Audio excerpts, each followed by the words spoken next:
Have you ever caught yourself in a moment of perfect stillness and wondered who is really looking back at you from the mirror? Not the person everyone else sees, not the role you play at work or in relationships, but the deeper presence that exists beneath all the noise and expectations. There's a haunting question that Carl Jung posed that changed everything. Who looks through your eyes? Today, we're going to dive into this mystery and uncover why most people live their entire lives without ever meeting their authentic self. Jung believed that we are born whole, but somewhere along the way we fragment. We split ourselves into acceptable and unacceptable pieces, creating what he called a divided self. But what if I told you that this division isn't permanent? What if the very parts of yourself you've been running from hold the keys to your liberation? Picture this. You're born as pure potential, a canvas of infinite possibility. But within the first few years of life, something profound happens. The world begins to teach you who you should be. Your parents, well-meaning as they are, start shaping you according to their own fears and dreams. Society hands you a template. This is how good children behave. This is what success looks like. This is who you must become. And so begins what Jung called the great forgetting, the process by which we lose touch with our authentic nature. We learn to wear masks, not just for special occasions, but every single day. We develop what Jung termed the persona, a carefully crafted exterior designed to gain acceptance, avoid rejection, and navigate the complex social world around us. But here's the tragedy.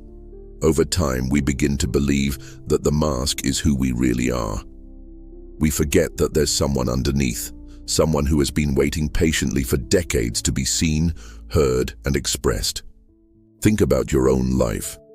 Can you remember the last time you acted completely authentically without calculating how others might react?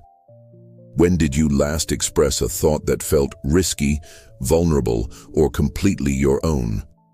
If you're struggling to answer these questions, you're not alone. Most people have been wearing their masks for so long that they've forgotten what their real face looks like. Jung discovered something remarkable about human psychology. We don't just hide from others, we hide from ourselves. This self-deception operates through sophisticated psychological mechanisms that keep us trapped in patterns we don't even recognize. Consider the phenomenon Jung called projection. Have you ever met someone who immediately irritated you for reasons you couldn't quite explain? Perhaps they seemed arrogant, needy, or overly emotional. Jung would suggest that your strong reaction reveals something important. The traits that disturb us most in others are often the very qualities we've rejected within ourselves. This is how the psyche protects itself from uncomfortable truths. Instead of acknowledging our own capacity for arrogance, neediness, or emotional intensity, we project these qualities outward. We see them everywhere except where they actually reside, within us. But projection is just one layer of the deception. There's also what Jung called identification, the process by which we become so merged with our roles that we lose sight of who we are underneath them. The businessman who can't stop working even on vacation. The people pleaser who doesn't know what they actually want. The rebel who defines themselves entirely in opposition to others' expectations. All of these are examples of identification gone too far. The role has consumed the person, leaving them feeling empty, restless, and somehow false, even when they're successful by external standards. Now, here's where Jung's insights become truly revolutionary. He realized that all the parts of ourselves we reject don't simply disappear. They go underground, forming what he called the shadow, a hidden reservoir of repressed thoughts, feelings, and potentials. The shadow isn't just negative. It contains not only our rejected weaknesses but also our disowned strengths. Perhaps you were told as a child not to be too much, too loud, too creative, too different. So you learned to dim your light, to play small, to hide your gifts. Those suppressed qualities didn't vanish. They're still there, waiting in the shadow. Jung believed that psychological health requires us to reclaim these shadow aspects, not to act them out unconsciously, but to integrate them consciously. This is the difference between being controlled by your shadow and being empowered by it. Let's say you've always seen yourself as a nice person who never gets angry. Your shadow likely contains tremendous rage, not destructive fury, but righteous anger that could fuel your passion for justice, your ability to set boundaries, and your capacity to stand up for what matters.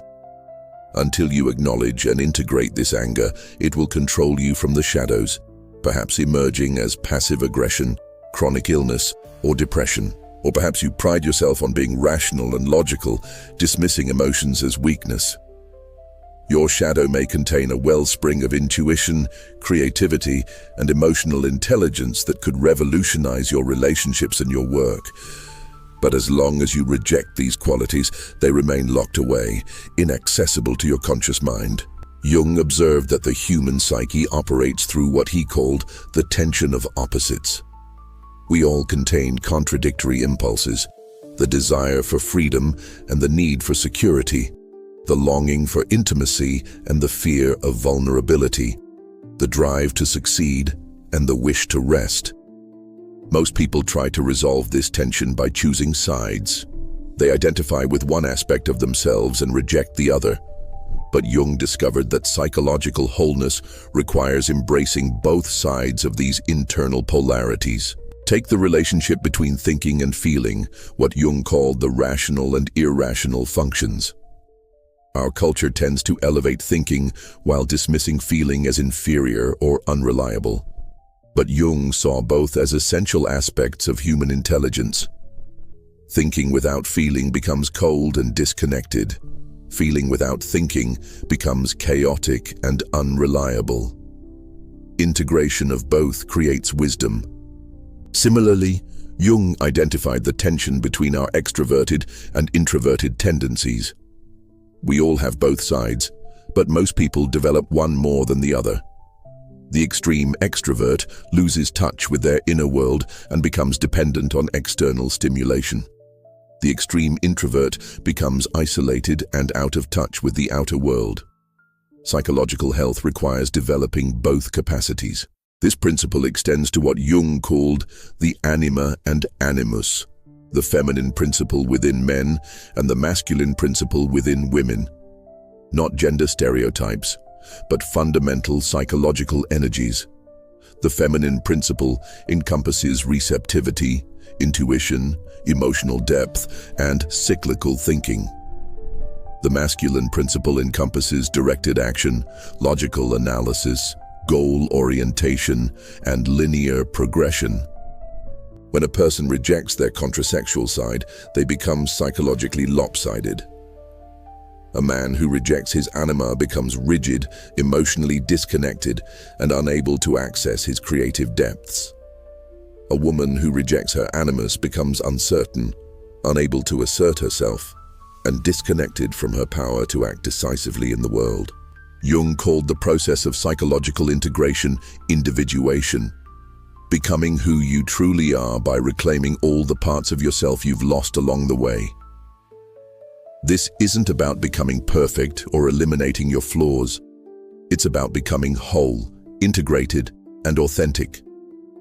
The individuation process typically begins with what Jung called the dark night of the soul, a period of crisis, depression, or profound dissatisfaction that signals the beginning of psychological transformation.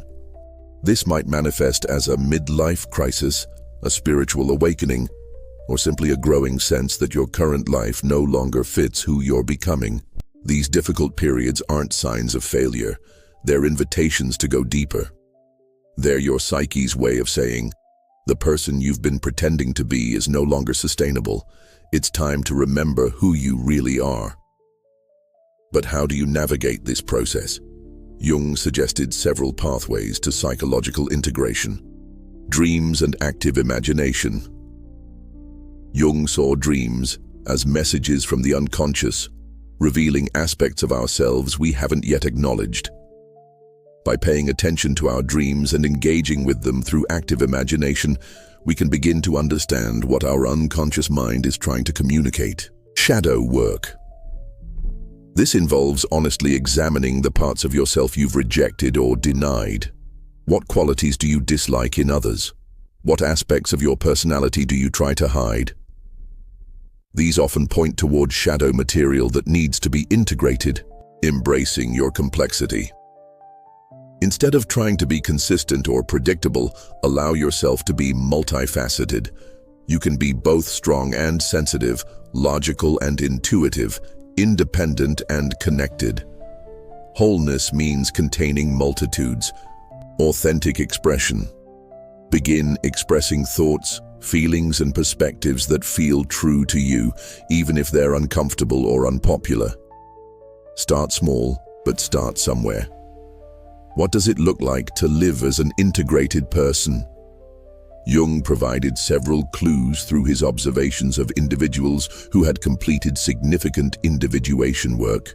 They possess what Jung called psychological flexibility, the ability to access different aspects of their personality as situations require. They can be assertive when necessary and receptive when appropriate. They can think clearly and feel deeply. They can stand alone and connect intimately. Integrated individuals also demonstrate what Jung termed creative adaptation, the ability to respond to life's challenges with fresh perspectives rather than rigid patterns. Because they have access to their full psychological resources, they can find novel solutions to problems that would stymie someone operating from a more limited sense of self. Perhaps most importantly, integrated people experience what Jung called authentic being, a sense of living from their deepest truth, rather than from external expectations or unconscious compulsions. They're not perfect, but they're real. They make mistakes, but they learn from them. They experience pain, but they're not destroyed by it. Here's the final revelation that Jung discovered through his decades of working with patients and exploring his own psyche. The self you've been seeking is not something you need to create or become. It's something you need to remember and reclaim. You were born whole. The fragmentation came later, through conditioning, trauma, and the inevitable compromises of growing up in an imperfect world. But the original wholeness is still there, waiting beneath the layers of adaptation and protection you've built up over the years. This means that finding yourself isn't about adding something new to your life, it's about removing what doesn't belong. It's about peeling away the false identities, the limiting beliefs, and the outdated strategies that once served you, but now imprison you. Jung compared this process to the work of a sculptor who doesn't create a statue, but reveals it by removing the excess stone. Your authentic self is already there, complete and perfect, waiting to be uncovered. The journey to psychological wholeness is not easy. It requires courage to face what you've been avoiding, honesty to see what you've been denying, and faith to trust that you can handle whatever you discover about yourself. But Jung believed, and clinical evidence supports, that this is the only path to lasting fulfillment, genuine relationships, and meaningful contribution to the world. So now you stand at a crossroads. You can continue living the life you've constructed, playing the roles you've learned, wearing the masks that have kept you safe but separate from your authentic self. Or you can begin the hero's journey of individuation, the gradual process of reclaiming all the parts of yourself you've lost along the way. The choice is entirely yours. But remember this: every day you postpone this reunion with yourself is another day of living at half capacity, another day of wondering what might have been possible if you had been brave enough to be fully who you are. Jung once wrote, "The privilege of a lifetime is to become who you truly are." The question is, are you ready to claim that privilege? Are you ready to stop living as a fragment and begin living as a whole human being? The path is before you. Your authentic self is waiting. The only question that remains is, will you take the first step? Because in the end, life isn't about finding yourself, it's about remembering who you've always been, beneath all the layers of who you thought you needed to become. And that remembering changes everything.